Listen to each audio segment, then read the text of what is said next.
Now that we know something about central tendencies of the values in our data set, we can calculate the measures of variability. In other words, how spread apart the data values are. The range is a simple way to express the distribution of the data. It's calculated by subtracting the minimum value in the set from the maximum value, in this case 10 minus 2, which gives us a range of 8. The variance is a little more complex. Depending on whether you have a population or a sample, you can calculate the population or sample variance. To calculate either, you basically sum the squared differences between each value in the data and the mean, and then divide by the number of values in the data set.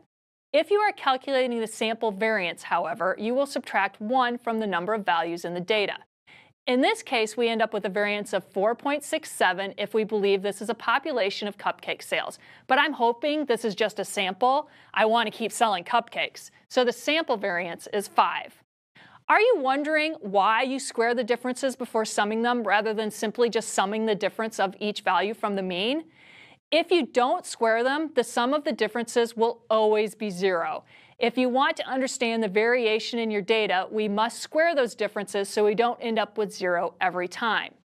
The standard deviation is a commonly used metric for measuring a unit of difference from the mean. Variance is interesting, but because we had to square the differences, it is not very easy to interpret. So, to put this estimate back on the same scale as the mean, you must take the square root. This is known as the standard deviation. The square root of the sample variance is the sample standard deviation, which in this example is 2.24. Finally, the standard error gives a measure of how well a sample represents the population. It is calculated by dividing the standard deviation by the square root of the number of values in your data.